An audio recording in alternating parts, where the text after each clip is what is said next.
A famous bridge, big breeze, big waves, big fleets, and even bigger parties. From the Solent to the centre of London, the UK's summer season is fully underway. And while we're only halfway through, this is what it's looked like so far.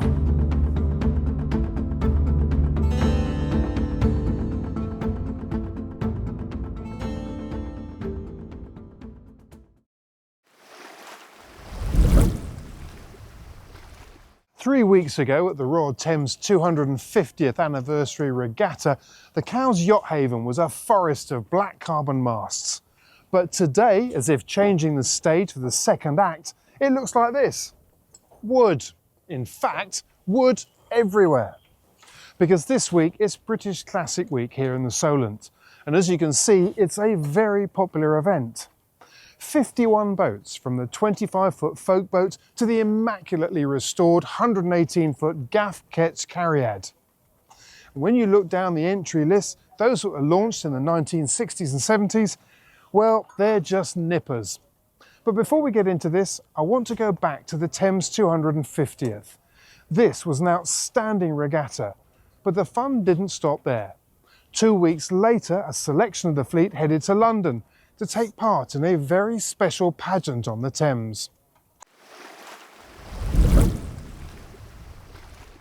The America's Cup may well be the oldest trophy in international sport, but even at 174 years old, that's peanuts compared to what happened here in central London. 250 years ago, in 1775, a yacht club was formed on the banks of the River Thames, when Prince Henry, the Duke of Cumberland and the brother of King George III, founded a sailing society. It started at what is now the Gun Pub, just along from Canary Wharf. The Prince presented the first of 7 silver cups to be raced for on a course that was set between Westminster Bridge and Putney Bridge. And today, here in central London, the Royal Thames Yacht Club is celebrating 250 years with a pageant up the Thames, through Tower Bridge and into St Catherine Docks. The pageant follows an evening of celebrations, both at the Gun, which hosted 200 people, and the Painted Hall in Greenwich, which played host to 300. The flotilla was aimed at showcasing an array of craft, from large modern sail racing yachts and vintage motor vessels, which included 2 war hero Dunkirk little ships, Nyan Errand and Tahila. There was the TP-52 Gladiator, along with Sir Francis Chichester's solo record-breaking 53-foot ketch Gypsy Moth 4. The Swan 62 Coco de Mer, the schooner Viveka, along with the 129-year-old 36-metre gaff ketch sailing yacht Cariad. There was even a Mum 36. The parade set out from West India Docks to Tower Bridge and onto St Catherine Docks, and was a meticulously choreographed exercise. And for good reason. It's not until you get on the water that you realise what a busy river this is. And wet, thanks to the speed at which the tide rips out of the heart of the city.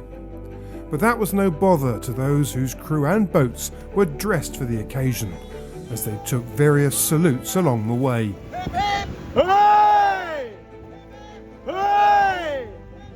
Hooray! This was a very special day. Tower Bridge opened, the crowds gazed down at the fleet before it was time for another party. The weird thing was, though, that I've never seen so many celebrity sailors and rock stars turn up to an event where there was zero chance of them hoisting a single sail. But that didn't seem to matter. So it's clear that the Royal Thames doesn't do things by halves, which is probably why they've been in continual operation for 250 years. And that is a very good reason for an all-season party.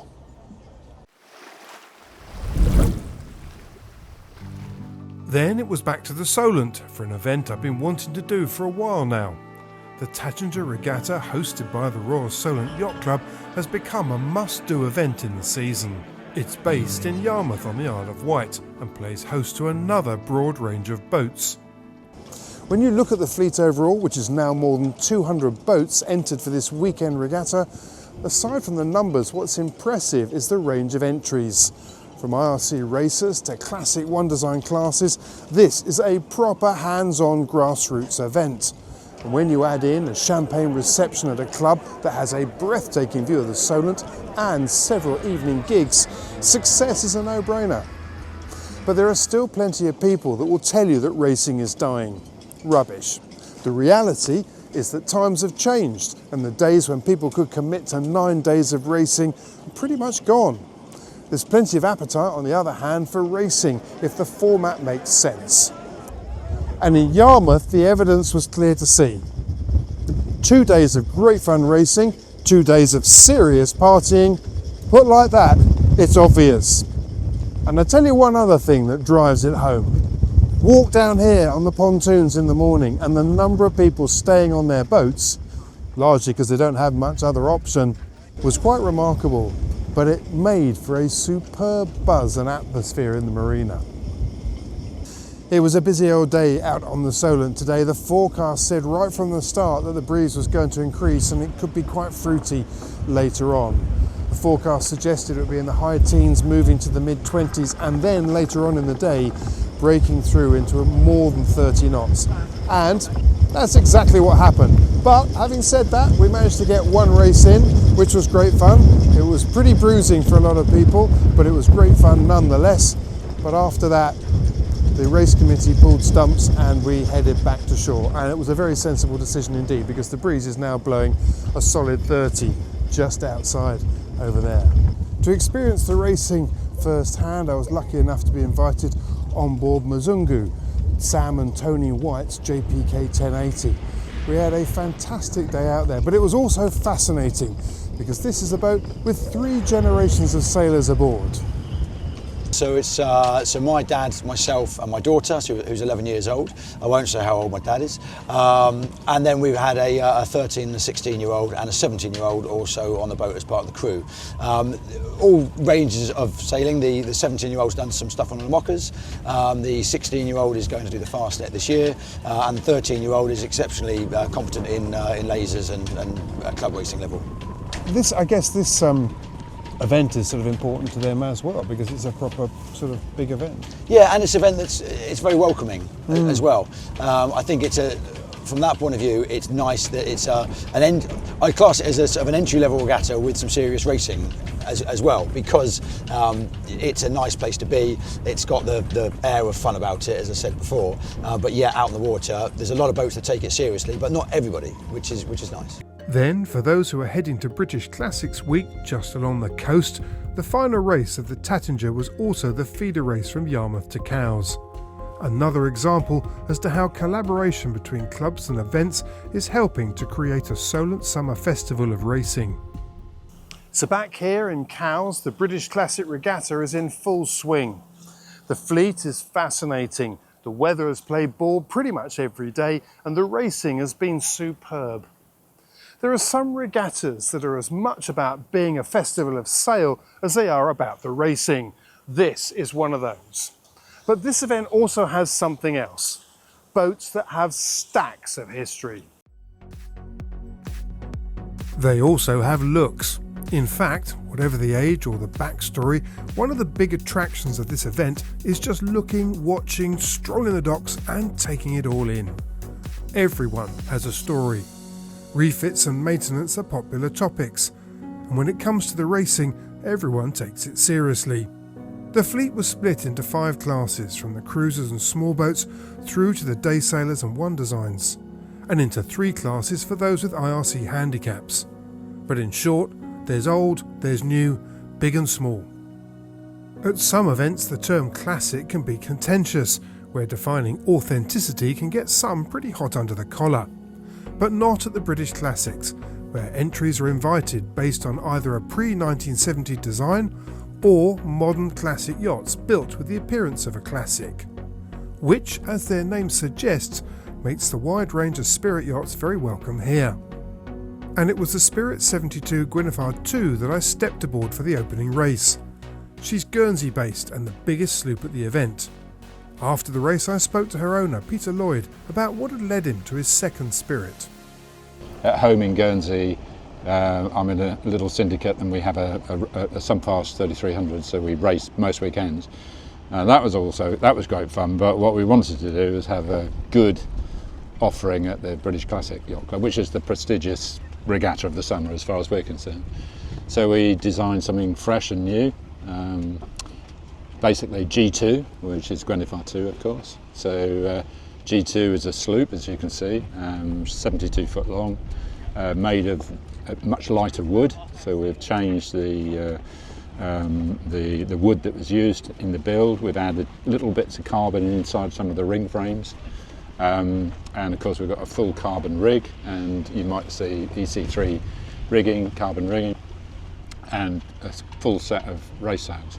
So she's configured nicely to go fast at British Classics, and our rating shows that. We've got a rather high rating, which is a bit of a challenge. So that basically means every race we have to have a gun, otherwise we've got no chance. And then we watch what comes behind. So sometimes we're lucky, sometimes we're not. Yeah. And how many crew do you normally sail with them when you're racing? Racing. Well, today we were 14, including you, but we have a serious crew of 12, 13, that sort of number. That's not bad, is it, for a 70-footer? Yeah. It's still a lot of people to organise. There's a lot of people to organise. I mean, it's a great bunch of guys. We're all amateurs. They're all Guernsey boys or lads. Well, they're not lads really. They're all they can't be, because I recognise quite a few of them. Yeah. So, but we have a great time. We have a lot of laughs and giggles. We take the racing extremely seriously. And we have a lot of respect for each other, and we have good camaraderie. So we have just a fabulous blast on the water. Yeah, I got that sense today, yeah. We love it. Yeah. But you also cruise, don't you? Yeah, so what's happening after this now, so we this is our last regatta of the season. We've basically done the Thames 250th anniversary regatta, and we got second overall in there in our class.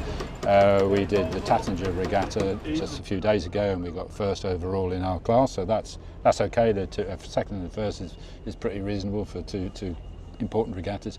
This is early days, don't know what's going to happen. But what happens at the end of this week is we take the boat back to Guernsey. We then change we take the boat to bits, basically, put in our cruising gear. So there's a full day's work to get the boat back into cruising mode, and then this year we fancy Southwest Ireland, Kinsale, Cork, that sort of thing. Probably a couple of weeks there. Dribbling back to Scilly's, my favourite cruising ground. So we'll do a week or two in Scilly's, weather dependent. Zip across to Cornwall, do some nice Cornish rivers and restaurants, and just take it easy. Into Devon, drop down to Alderney, when we love to do what's called the Alderney week.